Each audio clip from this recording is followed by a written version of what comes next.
추석 특집 자동차 점검 가이드. 이 시간에는요, 기경길 고속도로 정보와 안전운전 팁에 대해서 알려드리도록 하겠습니다.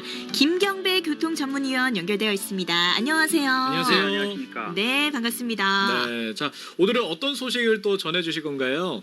이미 다 공표가 된 내용이지만 추석 연휴 3,356만 명의 귀성객들을 예측한 이런 정부합동 특별교통대책에서 네. 올해도 승용차 이용은 80.3%를 차지했는데요. 네. 3일간 고속도로 통행료를 면제받는 고향길은 12일 오전, 또 귀경길은 13일 오후가 가장 혼잡하고 또 드론과 암행 순찰차, 헬기 등이 음주운전과 난폭 운전을 집중 단속한다, 이런 소식을 준비해봤습니다. 네, 어제 오후부터 이제 기경 차량들이 고향을 떠나면서 그만큼 네. 안전 운행이 염려되고 있는 상황인데요. 정부 합동 특별교통 대책 어떤 준비를 했을까요? 네, 매년 이제 세우곤 있습니다. 그래서 추석 연휴 기간 하루 671만 명이 이용하는 교통편은 올해도 아까 말씀드렸듯이 86.3%가 승용차고, 네. 버스 8.7%, 철도 3.9% 순으로 조사가 됐습니다. 네. 대중교통편에서는 고속버스 1287회에 열차 29회, 항공기 20편, 여객기가 142회 증예를 준비했는데요. 가장 복잡할 것으로 예측됐던 연휴 시작일 서울 부산 간 이 8시간 30분 소요는요, 약 30분 정도가 단축이 됐고, 또 저녁 무렵부터는 4시간 30분대로 이렇게 짧아졌습니다. 네. 그러나 이제 추석날 오전 전국 각지로 떠났던 3,356만 명의 그 민족 대이동의 기손길로 이게 전환이 됐죠. 그래서 부산 출발 역시 가다서다를 반복하는 이런 귀성대와 비슷해졌는데요. 이런 교통 상황에서는 자율신경은 무뎌지고 또 피곤 누적 축적이 안전을 위협하는 요인이 됩니다. 네. 자주 쉬거나 운전자 교체는 물론 실내 공기를 환기시키면서 목적지 도착까지는 긴장을 늦춰서는 안 되겠습니다. 그렇죠. 네. 곳곳에 또 휴게소도 있고 졸음 쉼터도 있으니까 안전을 위해서 좀 적극적으로 활용하시는 것도 좋을 것 같고요. 그리고 하루 평균 671만 명의 이동 수단에서 이 승용차 비중이 압도적으로 높았는데, 네. 당연히 통행료가 면제된 고속도로 이용률도 높았을 것 같습니다. 네, 맞습니다. 일일 평균 512만 대, 추석 당일은 최대 890만 명 이동을 이렇게 예측했으니까요. 네네. 네. 아울러 12일 0시부터 오늘이죠. 24시까지 3일간 통행료가 면제된 고속도로를 비롯한 전국 지자체별로 개방하고 있는 유료도로와 터널 등을 이용하는 것도 당연히 높을 수밖에 없었습니다. 네. 특히 짧았던 연휴가 귀성길 소요 시간을 길게 한다고 본 T맵의 경우는요, 5년간의 그 교통 빅데이터를 공개를 했는데요. 역귀성 차량과 또 나들이 차량이 겹치면서 혼잡이 가중된다, 이렇게 전명을 했습니다. 네, 그만큼 추석 명절 기간에 교통사고도 많이 발생한다고 알고 있는데 상황이 어떤가요? 네, 경찰과 보험개발원 등이 반복되는 사고 위험을 상기시켰지만 아직도 그 음주운전과 졸음운전으로 인한 고속도로 사고 발생 빈도는 높은 편이죠. 네. 그리고 이제 경찰과 보험사의 2016년과 2018년 추석 연휴 교통사고 특성 분석에서도 좀 차이를 보이고 있고요. 경찰은 일평균 50.6건의 음주운전 사고가 111.5명의 사상자를 발생했지만 주말 음주 사고에 비해 9.3%, 사상 비율은 4.7%가 각각 감소했다고 발표를 했습니다. 네. 감소는 했지만 그래도 하루 평균 57.6건의 음주운전 참 많기도 많은 것 같습니다. 네. 그리고 또 추석 연휴 기간과 주말 사고를 대비한 경찰의 발표는 감소가 됐지만, 네. 손해배상을 한 보험개발원은 오히려 더 늘었다는 건가요?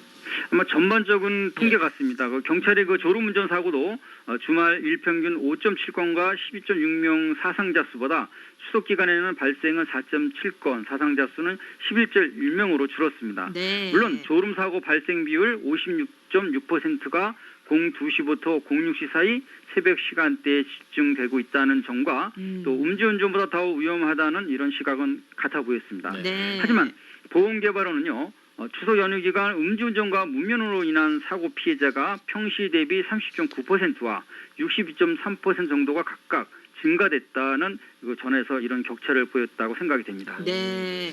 참 이런 사고를 유발하는 운전 중에 하나가 거의 네. 상습적으로 반복되는 음주운전이라고 할 수 있을 것 같은데 네. 이에 대한 해결책이 있을까요?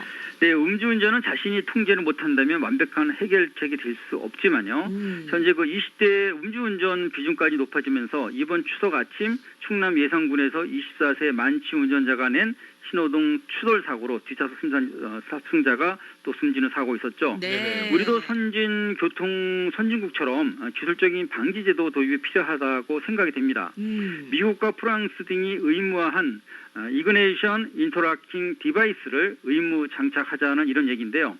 안면 인식 시스템으로 음주한 운전자의 시동 자체를 불허한 IID라는 이런 시동 잠금 장치의 조속한 장착 검토도 함께 촉구를 했습니다. 네. 미국의 모든 주에서는요, 현재 그 음주 전력 운전자에는 이 장치를 설치하고, 프랑스에서는 음주운전 적발 경력 대상 운전자와 또 사업용 관광버스에 의무 장착을 하고 있다고 합니다. 요즘은 뭐 핸드폰도 뭐 안면 인식으로 비밀번호도 해제하는 세상이니까 네. 이 음주 여부를 판단할 수 있는 안면 인식 시스템 원래 좀 자동차에 좀 장착이 됐으면 좋겠다는 생각이 드네요. 네. 그리고 뭐 과속도 참 위험하고 음주운전도 위험하지만 네. 아무래도 좀 가다서다를 계속해서 반복하다 보면은 또 집중력이 떨어지지 않습니까? 그렇죠. 그러면서 또 피로도 축적이 되고요. 네. 이런 위험 요인은 또 어떻게 좀 슬기롭게 해소할 수 있을까요?